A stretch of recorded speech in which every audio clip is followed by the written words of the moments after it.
Part 1. Why NFTs? Simply put, I want my talented comic industry friends to eat. Why NFTs? I've been following developments in NFT technology since long before the term non-fungible token hit mainstream news. Why? Admittedly, I'm a technonaut who has been attracted to bleeding-edge technology since the 80s. It's mildly disturbing to acknowledge that my first computer program was handed in on punch cards. I graduated with a computer science degree back when personal computers were in their infancy. I remain constantly in awe of how far we've come and continue to be drawn to subtle advances in technology filled with the potential to change the world. NFTs are definitely that. I absolutely, positively, 100% believe that if done thoughtfully, NFT technology will powerfully transform and improve the independent comic book industry, but only if we let it. In making this declaration, I take a real risk of destroying my comic book career before it even really starts. If you are thinking of launching your own NFT project based on your comic, there's a significant risk in traveling this path. You have been warned. Why? Comics are collaborative, and if no one will work with you, you are done.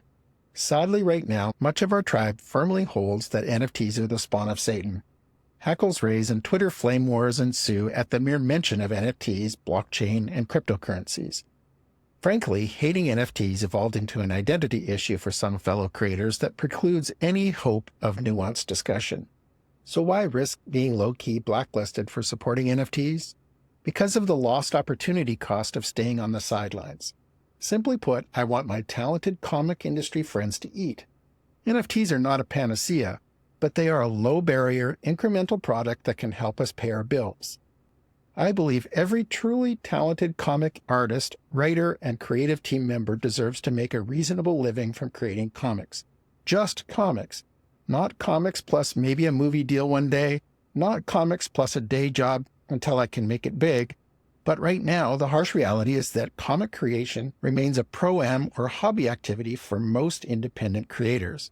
Ask around and you'll discover that almost every comic creator has another gig that actually pays their bills.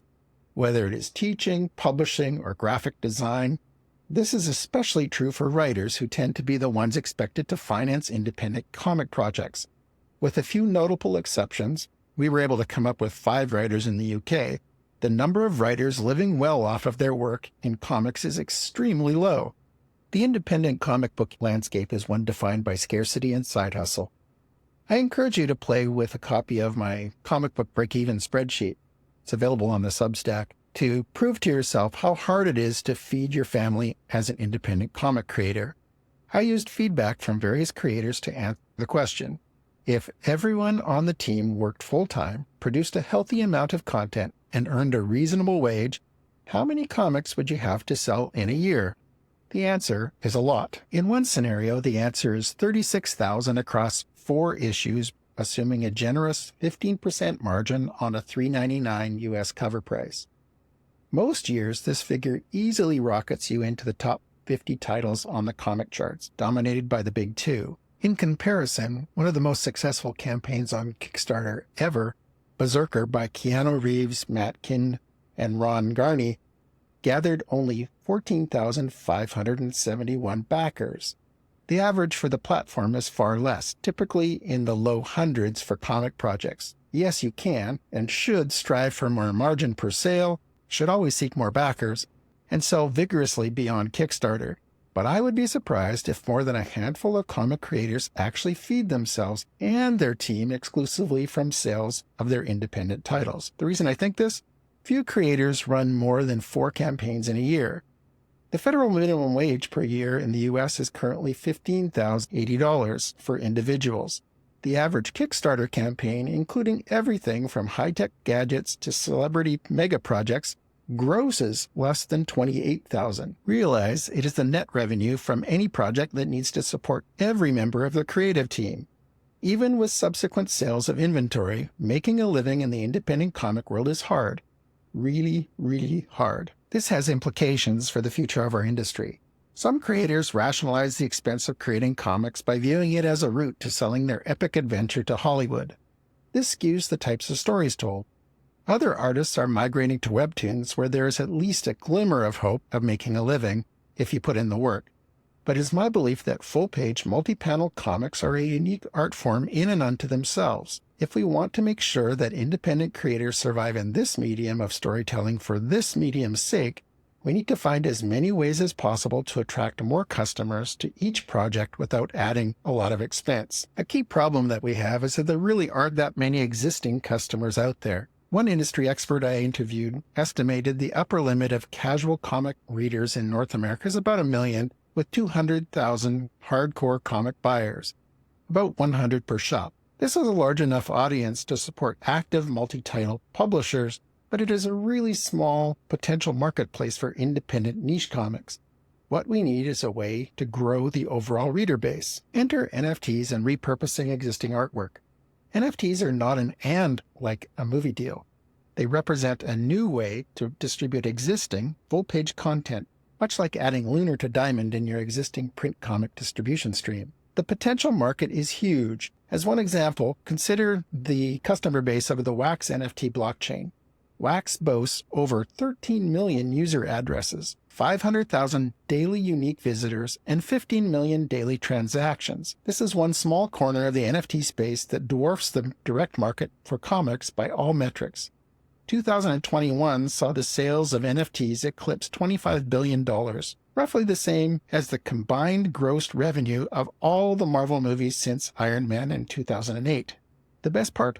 There's only a nominal overlap between current NFT buyers and existing print comic customers. The new customers we all want and need for our art form are there. But aren't NFTs dead? The typical NFT story at the end of 2022 talks about the drastic drop in sales and volume this year versus 2021. These stories are not wrong.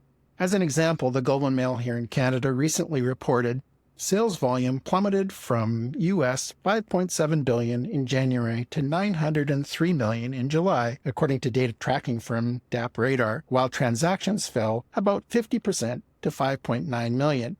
The bubble has truly burst. But if this is the death of an industry, the comics world should wish for a similar demise. Publishers Weekly reported sales through comic stores rose 60% over 2021 to 705 million. That's 705 million for an entire year versus 900 million in a single month. While these numbers are not directly comparable for a creator, one represents retail sales, of which a creator gets a small percentage. The other represents retail at a higher percentage plus aftermarket churn, where an artist would get a percentage. It is safe to say that the NFTs are dead perspective is grossly misleading. For a historical analog, consider the Dutch tulip bulb market bubble of the 1600s. This event was so dramatic that it became a metaphor. Still, as epic as it was, tulip mania did not result in the extinction of tulips. The current state of the NFT world echoes that. Even as prices crash further, NFTs are here to stay and are an opportunity for independent comic creators to profit incrementally from work that they have already created. So given their ability to help feed creators, why are many in the comic book industry so upset about NFTs? You may have heard NFTs damage the environment, encourage copyright infringement, come with privacy issues, and are synonymous with greedy venture capital bro culture. From a historical perspective, there is an element of truth to all of these issues. But things change. They say that in the blockchain world, a month is like a year, and we are now years past the creation of the first NFTs. In this guide, I want to bring to your attention recent developments in this rapidly evolving industry. It is my thesis that virtually all of the initial concerns about NFTs have now been addressed, can be addressed, or could be addressed. I want to move beyond the broad brush myth and rhetoric to help independent creators discover a truly sustainable path forward that honors and feeds artists, brings in new full-page comic readers, and doesn't destroy the planet. There is a path forward, and I hope that you'll allow me to be your guide.